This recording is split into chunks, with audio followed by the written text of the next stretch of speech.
UTS clips চ্যানেলে আপনাকে স্বাগত। শিখুন আর এনজয় করুন। কিন্তু কিছু কিছু সাধনা তো এখনও চলছে। তার মধ্যে যেমন দেখো, কর্ণপিশাচিনী এখনও মানুষ করছে, মানে মানুষ তো করে না, সাধকরা করে। সেক্ষেত্রে কিন্তু কর্ণপিশাচিনী সাধনা যদি বলো, সেক্ষেত্রে অঘোর সম্প্রদায়ের মানুষেরা বেশি করে। কর্ণপিশাচিনী সাধনা তো শুধু ছেলেরাই করতে পারে? না, মেয়েরাও করতে পারে। মেয়েরাও করতে পারে? হ্যাঁ, মেয়েরাও করতে পারে, কিন্তু কোনো মেয়ে এখন অবধি কেউ কিন্তু সাহস করে করেনি, এখনও সাহস করে করেনি। বেশিরভাগটাই ছেলেরাই করে। এখন অবধি ছেলে সাধকরাই কিন্তু কর্ণপিশাচিনী করে এসছে। কারণ কর্ণপিশাচিনী সাধনা করলে যেটা হয়, মানে সাধকের নিজের স্ত্রী থাকবে না। ওই কর্ণপিশাচিনী হচ্ছে নিজের ভার্যা, উনিই হচ্ছে তার স্ত্রী, তার সহধর্মিণী। অন্য কোনো মহিলা, অন্য কোনো নারী, অন্য কোনো শক্তি কিন্তু সেই সাধকের সাথে কিন্তু থাকতে পারবে না। এমনকি মনেও সাধক কোনো রকমভাবে চিন্তা করতে পারবে না। এই কর্ণপিশাচিনী যদি বলি, এই যোগিনী সাধনার কিছু নিয়ম আছে। সেটা হচ্ছে 10 দিন আগে থেকে কিন্তু তাকে কিন্তু তৈরি হতে হবে। 10 দিন আগে থেকে তাকে মনের থেকে ভীষণভাবে শক্ত হতে হবে।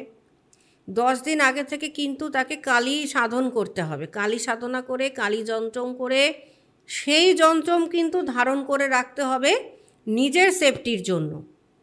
নতুবা যদি কেউ আগে থেকে ডিরেক্ট বসে পড়লো এই যোগিনী সাধনাতে কর্ণপিশাচিনীর, সেক্ষেত্রে কিন্তু তার প্রাণহানি পর্যন্ত ঘটতে পারে একটু যদি ভুল হয়ে যায়। 10 দিন আগে থেকে তাকে কিন্তু সেরকমভাবে ব্রহ্মচর্য পালন করতে হবে। 10 দিন আগে থেকে কিন্তু তার স্নান করা বন্ধ করতে হবে। 10 দিন আগে থেকে যতটা সম্ভব নিজেকে নোংরা করে রাখা, নিজেকে অপরিষ্কার করে রাখা, সেটাকে করতে হবে। তারপরে 10 দিন পর থেকে সাধক এমন কোনো একটা স্থল পছন্দ করবে যেটা নিরিবিলি, যদিও সেটা কিন্তু হতে হবে যেখানে ভগবানেদের সচরাচর যাতায়াত হয়। হ্যাঁ, সেই স্থল কিন্তু সাধককে পছন্দ করতে হবে। এইবার সেদিন থেকে ধরো সাধকরা শুরু করলো সেই সাধনা যোগিনীর। সেই কর্ণপিশাচিনী সাধনা করতে গেলে ওখানে বসে সাধকের মলমূত্র নিজেকেই সেবন করতে হবে, ওখানেই বসতে হবে, ওখানেই মলমূত্র ত্যাগ করতে হবে। শুধু তাই নয়, ওই মলমূত্র নিজেকে সারা গায়ে কিন্তু লেপন করতে হবে। তাহলেই সম্ভব সেই কর্ণপিশাচিনী সাধনা করা। খুব নোংরা। হ্যাঁ, কিন্তু এই কর্ণপিশাচিনী সাধনা করলে কিন্তু যেটা হয়, ভূত ভবিষ্যৎ বর্তমান সাধক সব জানতে পারে আগে থেকে। আমি শুনেছি ভবিষ্যৎ জানতে পারে না। না, ভূত ভবিষ্যৎ বর্তমান তিনটেই জানতে পারে কর্ণপিশাচিনী সাধনায়। শুধু তাই নয়, ব্যাদবেশ কিন্তু কর্ণপিশাচিনী সাধন করেছিল। উনি কিন্তু কর্ণপিশাচিনী সাধনাই করেছিলেন, যার জন্য তিনি ভূত ভবিষ্যৎ বর্তমান কিন্তু উনি সেই সময় দেখতে পেতেন। তো এই সাধনাটা যদি সাধক কোনো রকমভাবে তার কোনো রকম ত্রুটি হয়ে গেল, সেক্ষেত্রে কিন্তু সাধকের প্রাণহানি পর্যন্ত হতে পারে। এবার ধরো যেদিন থেকে সাধক বসেছে এই সাধনা করতে, সে তো যত রকম বজ্র জিনিস আছে নিজের ত্যাগ করা, সেগুলোই সে ধারণ করছে, সেগুলোই সে গায়ে লেপন করছে, সেগুলোই সে খাওয়া দাওয়া করছে, করে ওখানেই বসে জপ চালিয়ে যাচ্ছে। তো ওই জপ করাকালীন হতে পারে যে কোনো নারী তার কানের সামনে এসে ফিসফিস করে শব্দ করলো। ওই যে কোনো নারী আসছে ফিসফিস করে শব্দ করছে, তিনিই কিন্তু কর্ণপিশাচিনী, যে সাধকের ডাকে সে সাড়া দিতে এসেছে। আর ওই যে যেদিন থেকে কর্ণপিশাচিনী তার কানের সামনে যে ফিসফিস শুরু করবে কথা বলা, এই কথা বলা কিন্তু কোনোদিনও কিন্তু আর বন্ধ হবে না। এবার যখন সাধক এই কর্ণপিশাচিনী সাধনায় যখন সিদ্ধ হবে, তখন প্রথম কিন্তু কর্ণপিশাচিনী চাইবে তার সাথে কিন্তু রতিক্রিয়া করতে। এইবার কোনো ক্ষেত্রে কি হয়, অনেক সাধকই সেটা মেনে নিতে পারে না, প্রথম দিন মানতে পারলো না, দ্বিতীয় দিন মানতে পারলো না, কিন্তু কর্ণপিশাচিনী কিন্তু রোজ রাতে তার কাছে আসবে, তাকে ছেড়ে কিন্তু আর কখনো সে যাবে না, রোজ রাতে কিন্তু তার কাছে আসবে। এবার সেক্ষেত্রে দেখা গেছে অনেক সময় কর্ণপিশাচিনী সাধনা করতে গিয়ে সাধক প্রথম রাতে তার সাথে রতিক্রিয়া করতে পারলো না, দ্বিতীয় রাতে করতে পারলো না, তৃতীয় রাতে গিয়ে সেই মনের একটা সাহস নিয়ে করতে পারলো, কিন্তু রতিক্রিয়া করবার সময় কিন্তু কর্ণপিশাচিনীকে কিন্তু কোনোভাবেই স্পর্শ করা যাবে না। আবার রতিক্রিয়ার সময় যদি কর্ণপিশাচিনী যদি কখনো সেটাকে না করে যে আমি করতে রাজি নই, সেক্ষেত্রে কিন্তু সাধকের প্রাণহানি। আর যদি তার সাথে রতিক্রিয়া শুরুও করে দেয়, বীর্যপতন করতে পারবে না। বীর্যপতন যখনই করবে কর্ণপিশাচিনী নিজের মুন্ডুটা নিজে কেটে দেয়, আর এমন ভয়ঙ্কর দৃশ্য দেখাবে যে সাধক নিজেই নিজের ভয়তে তাড়নাতে নিজেই প্রাণ ত্যাগ করবে।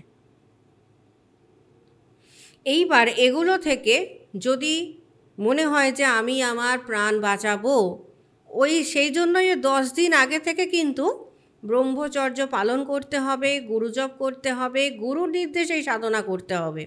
গুরুর নির্দেশ ছাড়া কিন্তু এই সাধনা কিন্তু কখনো করা যায় না। আর ওই সময়তেই কিন্তু কালী সাধনা করে, কালী কবচ, কালী যন্ত্রম করে নিজেকে সেটাকে ধারণ করে নিতে হবে, যাতে অ্যাটলিস্ট তার প্রাণহানি না ঘটতে পারে। তো এবার যেদিন থেকে হয়ে গেল সাধনা, তার যেদিনকে উনি সিদ্ধ হয়ে গেল, সেদিন থেকে তো কর্ণপিশাচিনী তার কানে সবসময় এসে কথা বলছে ফিসফিস করে। যখনই কোনো ধরো বাইরের কেউ আসছে কোনো কিছু জানতে, তার ভূত ভবিষ্যৎ বর্তমান সবই কর্ণপিশাচিনী তাকে বলে দিচ্ছে। আগেকার দিনে কিন্তু অনেক ক্ষেত্রে দেখা গেছে সাধকগণরা, বড় বড় মুনি ঋষিরা কিন্তু এই কর্ণপিশাচিনী সাধনা করেছে। এখনও করে? তো এখনও করে, কিন্তু এখন পরিমাণে অনেকটা কম, কারণ এখন অনেকে অনেক রকম সাধনার দিকে আস্তে আস্তে ঝোঁক বাড়ছে মানুষের। কর্ণপিশাচিনী সাধনাতেই শুধু থেমে নেই এখন সাধক। কোনো সাধক আছে তারা মধুমতি সাধনা করে, মধুমতি যেহেতু অষ্টম যোগিনী, সেক্ষেত্রে তার সাধনা করে। এই মধুমতি সাধনাটা আবার একটু অন্যরকম, মানে এটা এই আমি শুনেছি মধুমতি সাধনা খুব ইজি, মানে তাড়াতাড়ি হয়ে যায়। হ্যাঁ, খুব তাড়াতাড়ি, ফাল্গুন মাঘ মাসে এরকম করতে হয়, খুব তাড়াতাড়ি হয়ে যায় এই সাধনা। আর এই সাধনা যখন নাকি করবে, সাধককে কিন্তু মানে ভীষণ পরিষ্কার থাকতে হবে। এটা উল্টো, এটা হচ্ছে উল্টো। মধুমতি সাধনা করতে গেলে সাধককে বেশি দিন সাধনা করতে হয় না। সাধক মধুমতি সাধনা করে শুধু নিজের কাম্য আমি একটু আটকাচ্ছি, আমি মধুমতিতে আসছি, তার আগে একটা জিনিস আমি জিজ্ঞেস করি।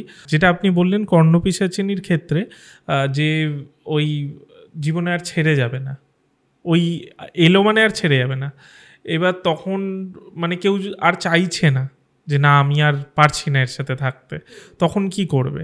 আর দ্বিতীয়ত হচ্ছে মৃত্যুর পর কি হবে? ধরো কেউ আর কর্ণপিশাচিনীর সাথে থাকতে চাইছে না, সেক্ষেত্রে কিন্তু তার প্রাণহানি হতে পারে, কারণ কর্ণপিশাচিনী তাকে ছেড়ে যেতে চাইবে না।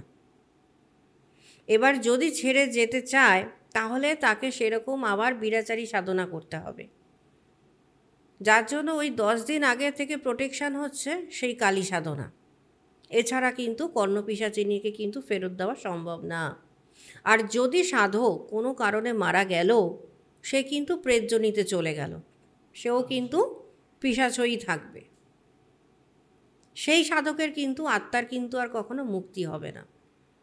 আর নর্মাল ডেথের ক্ষেত্রে, কারণ সবাইকে তো মরতেই হবে তখন। হ্যাঁ, নর্মাল ডেথের ক্ষেত্রে সেটা আলাদা জিনিস, তখন সে তো উচ্চ স্তরের সাধক, কিন্তু এই সাধনাটা খুব নিম্নগামী, যার ফলে দেখা গেছে বেশিরভাগ ক্ষেত্রেই যারা কর্ণপিশাচিনী সাধনা করে সেই সব সাধকগণরা পরবর্তীকালে মুক্তি পায়নি।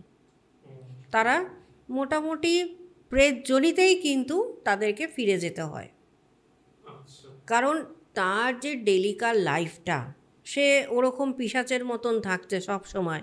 তো পিশাচের মতন থাকতে থাকতে একটা সময় গিয়ে সে নিজেকে পিশাচই মনে করে, একটা সময় নিজেকে পিশাচ বলেই সে কল্পনা করে। এবার আমি যদি নিজেকে পিশাচ বলে কল্পনা করি, মানে আমি নিজেই ঠিক করে নিলাম আমি নিজে আজ থেকে পিশাচ, তো সেক্ষেত্রে আমার যখন মৃত্যু হবে আমার আত্মা তো সেরকমই স্বরূপ ব্যবহার করবে না, সেই ক্ষেত্রে সেই আত্মার মুক্তি পাওয়া খুব মুশকিল। ও কিন্তু তখন এই প্রেতজনীটাই পছন্দ করবে, কারণ এই যে হ্যাবিট, সেই হ্যাবিটটা তো সে ত্যাগ করতে পারবে না এতদিনকার। যে কোনো সাধক মৃত্যুর আগে যেই সাধনা করবে সেটা তার রক্তে রক্তে মজ্জায় মজ্জায় রন্ধ্রে রন্ধ্রে সেগুলো বইবে। তো এই যে তার অভ্যাস, এটাকে সে কী করে বাদ দেয়? ধরো আমি বিরাচারী সাধনা করছি, সেক্ষেত্রে কালী সাধনা বা তারা সাধনা বা ধূমাবতী সাধনা বা চিহ্নমস্তা সাধনা বা মাতঙ্গী সাধনা, যাই সাধনা করছি আমি, তো সেই ক্ষেত্রে আমার অভ্যাসটা তো তেমনই হবে, যেমন সাধনা করব ঠিক তেমনই আমি নিজেকে গড়ে তুলব। এবার আমি যদি কোনো রকম এই ধরনের পিশাচ সাধনা করি, তো আমি নিজেকে পিশাচ, আগে তো নিজেকে পিশাচ করতে হচ্ছে, যার জন্য তো 10 দিন আগে থেকে ব্রহ্মচর্য পালন করা, সেক্ষেত্রে আমার কালী সাধনা করা, যাতে পরবর্তীকালে যদি কখনো মনে হয় যে আমার এই জীবনটা ভালো লাগছে না, আমি আগের জীবনে ফিরে যাব, তখন বাঁচাবে কে? সেই আদিশক্তি মহামায়া, যার থেকে এই কর্ণপিশাচিনীর উৎপত্তি। তো আদিশক্তি মহামায়াকেই নিয়ে আমাকে থাকতে হবে। কাজেই যখন আমার মনে হবে যে আমি কর্ণপিশাচিনীর সাথে থাকতে পারছি না, তখন সে আদিশক্তি মহামায়ারই শরণাপন্ন হতে হবে। এই জন্যই সাধক আগে থেকে নিজেকে ওই রকমভাবে প্রস্তুত করতে হয় সাধককে।